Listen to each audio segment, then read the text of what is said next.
Bumper offer 3,75,00,000కి G+2 4 BHK villa కొనండి. నెలకు 1,00,000 rent guarantee. Terms and conditions apply. Hi hello welcome to Suman TV. నేను మీ రోషన్. బంగారం కొనాలా వద్దా, ప్రతి ఒక్కరి నోట ఇదే మాట. అసలు బంగారం షాప్కి వెళ్తే మార్నింగ్ చూసిన రేటు మధ్యాహ్నానికి ఉంటుందా, మధ్యాహ్నం చూసిన రేటు సాయంత్రానికి ఉంటుందా, సాయంత్రం చూసిన రేటు అసలు రేపు మార్నింగ్కైనా ఉంటుందా అనేలాగా ఉంది. అంటే ప్రజల్ని అయోమయం చేస్తున్నారు అనమాట. గోల్డ్ షాపుల వాళ్ళు కావచ్చు, లేకపోతే గోల్డ్కి సంబంధించి బిజినెస్ చేసుకునే రకరకాల వ్యాపారవేత్తలు బంగారం అనేది మంచి ఇన్వెస్ట్మెంటు, ఈ టైంలో చేసుకోకపోతే మీరు ఫ్యూచర్లో బంగారం కొనలేరు అని కేజీలు కొనిపించే వాళ్ళు కూడా ఉన్నారని చెప్పేసి నేను ఏంటంటే నిజంగా నవ్వొస్తుంది. ఎనీహావ్ ప్రజెంట్ నాతో పాటు ఫైనాన్స్ అనలిస్ట్ ప్రశాంత్ గారు ఉన్నారు. ఏం చెప్తారో ఆయన మాటలో విందాం. ప్రశాంత్ గారు నమస్తే అండి. చూస్తున్నాం అసలుకి నిజంగా బంగారం కొనాలా వద్దా, ఏం చెప్తారు? ఎందుకంటే వేలల్లో పెరుగుతుంది, వేలల్లో తగ్గుతుంది. వందల డిఫరెన్స్ అయితే నేను ఇప్పటివరకు చూడలే లాస్ట్ 6 months నుంచి. మరి టూ మచ్గా ఉంది. దాంట్లో నేను కూడా ఒక బాధ్యత అనుకోండి, అది వేరే విషయం. ఏం చెప్తారు మీరు? డెఫినెట్ గా మీరు మొదట అన్నట్టు బంగారం అనేది చాలా లాంగ్ టర్మ్ పెట్టుబడితో స్థిరంగా పెరిగే ఒక ఇన్సూరెన్స్ అసెట్. అది ఎప్పుడు కూడా ఫైనాన్షియల్ అసెట్ కాదు. అంటే ఫైనాన్షియల్ అసెట్ అంటే జనరల్ గా మీరు పెట్టే రియల్ ఎస్టేట్ కానీ, ఎఫ్డీస్ కానీ, మ్యూచువల్ ఫండ్స్ కానీ, స్టాక్ మార్కెట్ కానీ, ఇతరాత్రలు ఏంటంటే అందులో పెట్టి ఒక గ్రోత్ అసెట్ గా పెట్టుకుంటారు. బంగారాన్ని జనరల్ గా సేఫ్టీ అసెట్, అంటే ఏదన్నా కూడా మనకి ఏదన్నా ఇంపార్టెంట్ ఎమర్జెన్సీస్ వచ్చినా ఫ్యామిలీ అన్నట్టు ప్రపంచంగా ఆప్తంగా అన్ని కుటుంబాలు కూడా అంతో కొంత బంగారాన్ని కొంచెం స్టాక్ చేసుకుంటూ పెట్టుకుంటాయి. బట్ లాస్ట్ 2 years లో మీరు అంటున్నట్టు బంగారం అమాంతంగా, అంటే ఒక 2025 లోనే 75% రిటర్న్ ఇవ్వడం తోటి ఒక్కసారిగా అందరి దృష్టి బంగారం వైపు పడింది. సరే అంతో కొంత బంగారం పెడితే 1 year లో మనకు 1 lakh కాస్త 1,50,000 అనో 2 lakhs అవుతుందన్న ఆశతో చాలా మంది కూడా బంగారు మార్కెట్ లోకి డిఫరెంట్ మార్కెట్ లోకి ఎంటర్ అయ్యారు. ఒక ఎగ్జాంపుల్ నేను చెప్తాను. కేవలం 2025 లో ETF లో, అంటే ఎక్స్చేంజ్ ట్రేడెడ్ ఫండ్ అంటారు, ETF లో మాత్రమే $70 billion బంగారం మీద ఇన్వెస్ట్మెంట్ జరిగింది. అంటే దాని ఒక ఫైనాన్షియల్ ఇన్స్ట్రుమెంట్ గా మారిపోయింది. సో వన్స్ ఏదైనా సరే ఒక ఫైనాన్షియల్ ఇన్స్ట్రుమెంట్ గా మారితే దాని ఫ్లక్చుయేషన్స్ ఒడిదొడుకునేది చాలా ఫ్రీక్వెంట్ గా ఉంటాయి. సో దానివల్లే మనం చూస్తున్నాము January 1st నుంచి ఇప్పటి వరకు కూడా 1,40,000 నుంచి స్టార్ట్ అయిన బంగారు 1,80,000 వరకు వెళ్ళి మళ్ళీ 170, 150, మళ్ళీ 140 పడిపోయింది. జస్ట్ యుద్ధ వాతావరణంలో లాస్ట్ పీక్, మనకు వార్ పీక్ వైట్ టైంలో 1,40,000 10 grams 24 karat గోల్డ్ ఇప్పుడు మళ్ళీ కూడా పుచ్చుకొని 152కి వచ్చింది. కానీ 152 నుంచి కూడా 70కి 65కి 60Kకి వచ్చే అవకాశం ఉంది, సగానికి సగం తగ్గే అవకాశం ఉందని ఒక ప్రచారం జరుగుతుంది కదా, దాంట్లో ఎంత నిజం ఉందంటారు? అసలు దాంట్లో 1% కూడా నిజం లేదండి.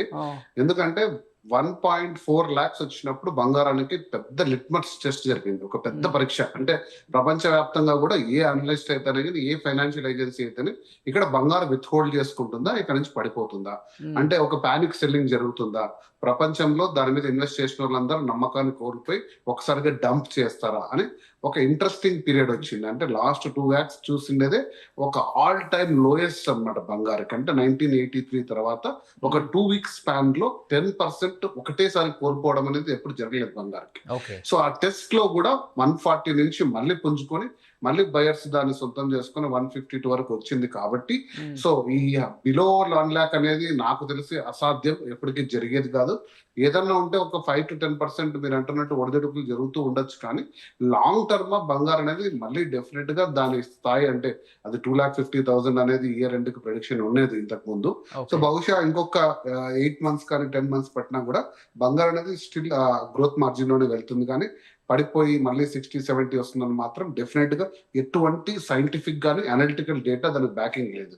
ఓకే. అంటే ప్రశాంత్ గారు, ఇప్పుడు చూస్తుంటే మనకి లిక్కర్లో సిండికేట్ ఎలా నడుస్తుందో సేమ్ బంగారంలో కూడా సిండికేట్ అలానే నడుస్తుంది.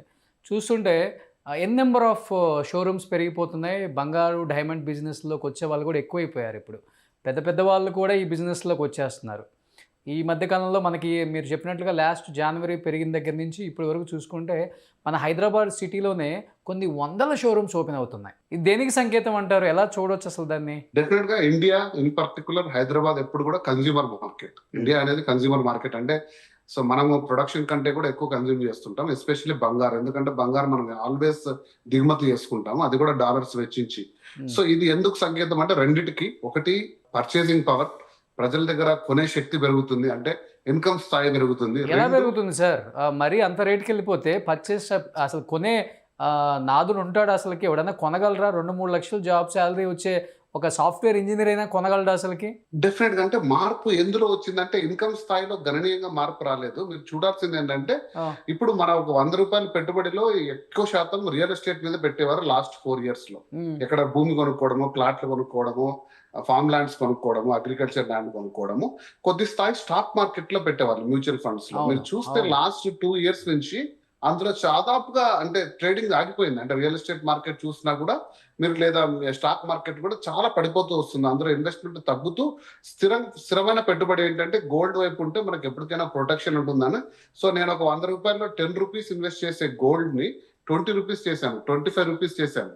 అది మీకు ఎగ్జాంపుల్ నేను చెప్తాను. మన ఆర్బీఐ అంటే మన దేశం కూడా సేవింగ్స్ చేస్తుంది కదా, అందులో ఆర్బీఐ కూడా లాస్ట్ ఇయర్ 55 tons గోల్డ్, ఒక పోలాండ్ గవర్నమెంట్ 150 tons, ప్రపంచవ్యాప్తంగా ప్రభుత్వాలు వాటి యొక్క ఫెడరల్ బ్యాంక్స్ కూడా టన్నుల కొద్ది గోల్డ్ రిజర్వ్స్ పెంచాయి. ఎందుకు? వారి లక్ష్యం వేరే, డాలర్ ఆధిపత్యం తగ్గాలి. ఎప్పుడైనా సరే బంగారు హైయెస్ట్ కరెన్సీ వచ్చి డాలర్ అనే వెపనైజేషన్ చేస్తుంది అమెరికా, కాబట్టి బంగారం విలువ పెంచాలి, డాలర్ ను తగ్గాలన్న నెపంతో తీసుకున్నారు. కానీ దాని వాల్యూ గ్లోబల్ గా అందరూ కూడా బెనిఫిట్ అయ్యే రూపంలో బంగారం కొంటున్నారు. సో పర్చేసింగ్ పవర్ పెరిగింది అంటే నా దృష్టిలో ఇన్స్ట్రుమెంట్, సేవింగ్ ఇన్స్ట్రుమెంట్ లో బంగారు కొనడం అనేది మార్పు జరిగింది. మీరు అంటున్నట్టు మీరు ఒక బాధితుడు అన్నాడు, కానీ మేబీ లాంగ్ రన్ లో మీరు కూడా దాని బెనిఫిట్ తీసుకుంటారు. ప్రతి ఒక్కరు కూడా వారి యొక్క బంగారు పెంచే స్థాయిని, బంగారు పెంచుకునే ఇంట్రెస్ట్ ని పెంచుకున్నారు. అంటే ఇంతకు ముందు కేవలం లేడీస్ మాత్రమే ఇంట్రెస్ట్ చూపించేవాళ్ళు, ఒక ఆభరణంగా తెచ్చి అలంకరణగా పెట్టుకోవాలి. ఇప్పుడు మగవాళ్ళని కూడా రుద్దేస్తున్నారు అనమాట. చెప్పాలంటే వాస్తవంగా ఇప్పుడు బాధితుడు నేను ఎందుకన్నానంటే, ఇప్పుడు ఇప్పుడు మీరు ఒక గొప్ప అనలిస్ట్, ఫైనాన్స్ అనలిస్ట్. ఇప్పుడు మీరు బంగారం తగ్గక ముందు, తగ్గిన తర్వాత మీరు ఎంత బంగారం కొన్నారు ప్రశాంత్ గారు? నేను మీకంటే దాదాపు తక్కువ కొనిండొచ్చు. సో అనాలిసిస్ లో చెప్తాము. అంటే ఇంట్లో నేను కొంచెం కొద్ది వరకు పెంచగలిగినా కానీ మనం మరి ఎక్కువ స్థాయిలో లాభపడిందంటే ఏం లేదు. నేను కూడా ఒక సాధారణ స్థాయిలో కొనేది గోల్డ్. ఓకే.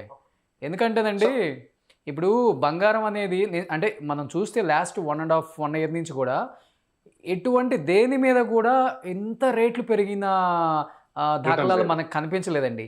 ఓన్లీ గోల్డ్ మీద డబల్ రేట్ వచ్చేసింది అనమాట.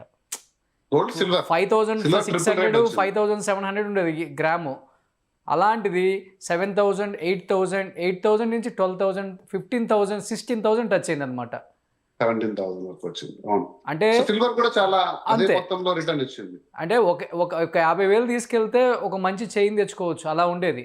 ఈ రోజు 2 లక్షలు తీసుకెళ్ళినా కానీ ఒక మంచి చైన్ తెచ్చుకునే పరిస్థితుల్లో, అంటే 1 year లోనే ఇంత చేంజ్ అసలు స్కిల్ చేసి దాని లైట్ వెయిట్ గోల్డ్ అంటే ఇప్పుడు కొత్తగా వస్తుంది, మీరు చూడండి. అవును, చూస్తున్నాం. ఇప్పుడు ఈ బంగారం వేసుకొని నకిలీ బంగారం చాలా మంది ఇంటర్వ్యూలు ఇస్తున్నారని కూడా ఈ మధ్య మనం చూస్తున్నాం కదా. సో ఆ స్థాయి మనకు ఎందుకు వచ్చింది అంటే డెఫినెట్ గా గోల్డ్ మీద ఒక ప్రపంచ వ్యాప్తంగా గోల్డ్ మీద నమ్మకం పెరిగింది. సో ఇన్వెస్ట్మెంట్ స్థాయి కూడా మనకు పెరిగింది. సో నేను ఎప్పుడు కూడా అందరికి చెప్పేది ఏంటంటే కొద్ది మొత్తంలో మంత్లీ అంటే ఈ గోల్డ్ స్కీమ్స్ ఉంటాయి. మీకు గోల్డ్ స్కీమ్స్ లో తీసుకుంటే మీరు బెనిఫిట్ అవుతారు. అంటే మీ మ్యానుఫ్యాక్చరింగ్ కాస్ట్ కానీ, దాని యొక్క మజూరీ అంటారు చూసారా, డెప్రిసియేషన్ కానీ ఇలాంటివి లేకుండా ఒక 12 months టైంలో మీరు మార్కెట్ లో ఒక 12 times ఎంటర్ అయ్యారనుకోండి. ఇప్పుడు నేను లాస్ట్ ఇయర్ లో 12 times ఎంటర్ అయ్యాను. నా యావరేజ్ ప్రైస్ వచ్చేసి 1,10,000 లో కొన్నాను నేను. అంటే నేను 85 లో కొన్నాను, 1,50,000 లో కూడా కొన్నాను.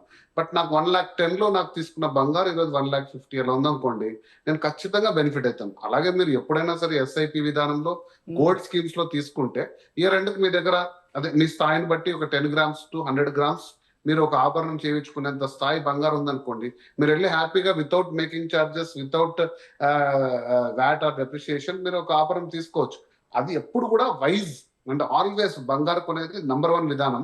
సో అలాంటి విధానంలో తీసుకున్న ఎవరు కూడా నష్టపోలేదు. కానీ ఒకటి జరిగింది ఏంటంటే ఈ జనవరిలో మీరు అన్నట్టు క్రెడిట్ కార్డులు పెట్టి లోన్లు తీసుకొచ్చి ఆల్రెడీ ఇంట్లో ఉన్న బంగారాన్ని మళ్ళీ తాకట్టు పెట్టి ఆ లోన్ అమౌంట్ తీసుకొచ్చి ఇట్లా రకరకాలుగా వేలవేరుగా గోల్డ్ కొని పడిపోతుందన్న భయంలో మళ్ళీ ఒకసారిగా దాన్ని డంప్ చేయడం, ఇది బంగారు కొనే అంటే this not the way to buy. అంటే ఇలాంటి ఎప్పుడు బంగారు కొనే పద్ధతి కాదు. మీరు కొంచెం ఫ్రీక్వెంట్ గా కొనండి, లేదా మీ దగ్గర డబ్బు ఉండి ఒక పెద్ద మొత్తంలో కొన్నా లాంగ్ టర్మ్ హోల్డ్ చేసుకోండి, అప్పుడు బంగారు రిటర్న్ ఇస్తుంది. అలా కాకుండా మీరు షేర్ మార్కెట్ లాగా ఈ రోజు కొని రేపు అమ్మడం, ఇలాంటి మార్కెట్ లో డెఫినెట్ గా మీరు చూస్తున్న ఒడిదొడుకులు అన్ని కూడా నేను ముందే చెప్పినట్టు ఇది ఒక ఫైనాన్షియల్ ఇన్స్ట్రుమెంట్ అయిపోయింది. అంటే ఒక రిలయన్స్ షేర్, ఒక ఎస్బీఐ షేర్ లాగా గోల్డ్ కూడా అయిపోయింది. దానికి ఇంకో కారణం నేను ఇంతకుముందు కూడా చెప్పాను. ఏంటి అంటే ఈ ఫోన్ పేలో, గూగుల్ పేలో, ఫ్లిప్కార్ట్ లో కూడా డిజిటల్ గోల్డ్ అని వచ్చింది. అంటే ఇన్స్టెంట్ గా కొనేయచ్చు. అంటే మీకు గోల్డ్ కాయిన్ ఏం రాదు. ఆ వాల్యూ మొత్తం పెట్టుకొని మళ్ళీ దాన్ని అమ్మడం ఇలాంటి సాధనాలతోటి డిజిటల్ గోల్డ్ ఈటీఎఫ్స్ తోటి గోల్డ్ యొక్క వాల్యూ అనేది ఊహించలేని స్థాయికి పెరుగుతుంది, తగ్గుతుంది. కాబట్టి మీరు కొంచెం జాగ్రత్త వహించి ఫిజికల్ గోల్డ్ ఆభరణాల రూపంలో తీసుకొని లాంగ్ టర్మ్ హోల్డ్ చేసుకుంటే డెఫినెట్ గా మీకు మంచి ప్రాస్పరిటీ ఉంటుంది గోల్డ్. ఇంకోటి ప్రశాంత్ గారు, ఇప్పుడు ఇంతకుముందు మనం బంగారం కొంటున్నప్పుడు కూడా పెద్దవాళ్ళు చెప్తుండేవాళ్ళు, బంగారం ఎందుకురా, ఏం చేసుకోను, 1 ఎకరం పొలం కొనుక్కుంటే అది జీవితాంతం ఉంటుంది, స్థిరాస్తిగా మిగిలిపోతుందని చెప్పేవాళ్ళు. అలాంటిది ఇప్పుడు పెద్దవాళ్ళు కూడా ఎక్కడ కూడా పొలం కొనొద్దు, శుభ్రంగా గోల్డ్ మీద ఇన్వెస్ట్ చేయంటున్నారు. ఎందుకంటే ఈ మధ్య జరుగుతున్న రాజకీయ నాయకులు వేరే వాళ్ళ ల్యాండ్స్ కూడా కబ్జా చేసుకునే స్థాయికి వచ్చేసారు. ఇటుపక్క గోల్డ్ పెడుతున్నారు, ఇటుపక్క ల్యాండ్ పెడుతున్నారు అనమాట. ఇటుపక్క రాజకీయ నాయకులు ఫోటోలు పెడుతున్నారు. నువ్వు ఎంత ఖర్చు పెట్టి నువ్వు ఎంత సంపాదించిందంత ఇక్కడ పెట్టినా కానీ రాజకీయ నాయకుల ప్రలోభాలకి. ఇప్పుడు రియల్ ఎస్టేట్ అనేది మనకు జనరల్ గా, అంటే మేము ఫైనాన్షియల్ అడ్వైజర్స్ లో చేసేది అంటే 25% ఎప్పుడు రియల్ ఎస్టేట్ లో పెట్టుకోండి. ఒక 25 to 50% మీరు ఎఫ్డీస్ కానీ, మ్యూచువల్ ఫండ్స్ కానీ, స్టాక్ మార్కెట్. ఇక 25% మీ స్థాయిని బట్టి బంగారు లేదా సిల్వర్ లేదా ఇతర డాక్టర్లు పెట్టుకోమంటారు. కానీ బంగారు ఈజీ లిక్విడేషన్. అంటే ఈ రోజు మీరు కావాలంటే గంటలో డబ్బులు చేసుకోవచ్చు. అదే రియల్ ఎస్టేట్ మార్కెట్ లో మీరు ఒకసారి పొలం మళ్ళీ అమ్మాలని డిసైడ్ అయితే బహుశా 6 నెలలు పట్టచ్చు, సంవత్సరం పట్టచ్చు, అసలు మీకు రిటర్న్ రాకపోవచ్చు. బంగారాన్ని ప్లెడ్జ్ చేసుకోవచ్చు. అంటే అమ్ముకున్నా కూడా ఈజీగా వెళ్ళి మనం తాకట్టు పెట్టి 80% వాల్యూ తెచ్చుకోవచ్చు.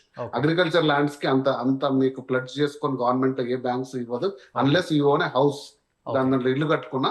సో ఇటువంటి అడ్వాంటేజెస్ ఉన్నాయి. కాకపోతే రియల్ ఎస్టేట్ లో 100 times 50 times రిటర్న్స్ వచ్చేసే అవకాశాలు ఉన్నాయి. కానీ బంగారంలో అటువంటి 50 times 100 times రాకపోయినా స్థిరంగా లైఫ్ లాంగ్, అంటే మన పిల్లలు కానీ వాళ్ళ పిల్లలకు కానీ ఖచ్చితంగా ఇది ఒక ఇంపార్టెంట్ అసెట్ గా ఎప్పటికీ తరగదు. ఎందుకంటే 3000 సంవత్సరాలుగా దీని వాల్యుయేషన్ తగ్గలేదు. రాజుల కాలం నాటి నుంచి వాళ్ళ యొక్క సంపాదన కూడా బంగారు వజ్రాల్లోనే కొలిచారు. సో ఈ రోజు కూడా దాన్ని తరగలేదు. కాబట్టి ఇంకొక 3000 సంవత్సరాలు అయినా కూడా బంగారు వాల్యూ ఎక్కడికి చెక్కు చెదరదు అనే భద్రతా భావంతో తీసుకున్నారు. కాబట్టి ఈ రెండింటిని నేను కంపేర్ చేయలేను. వేటికదే ఉండాలి. మీరు ఆ బ్యాలెన్స్ మెయింటైన్ చేయాలంటే మీ పోర్ట్ఫోలియోలో మీ దగ్గర కొద్ది మొత్తం ఏది దాన్ని కూడా ఇంబ్యాలెన్స్ చేయొద్దండి. అంటే స్థలాలు అమ్మేసి తీసుకొచ్చి మొత్తం బంగారం మీద పెట్టడం, లేదా బంగారంతో అమ్మేసి స్థలాల మీద పెట్టడం అనేది లేకుండా ఎప్పటికప్పుడు బ్యాలెన్స్ గా వెళ్ళమని చెప్తాను. కానీ సో బంగారం అనేది దానికి ఉండే ఇంపార్టెన్స్ అనేది ఎప్పుడు కూడా తగ్గదు. సో ఈ అప్ అండ్ డౌన్స్ పక్కన పెడితే బంగారం కొనడం సేఫే అంటారు ఇప్పుడు? ఆల్వేస్ ఎప్పుడు కూడా ఎస్ఐపిలోనే కొనండి. ఒక్కసారిగా డంప్ చేయొద్దండి.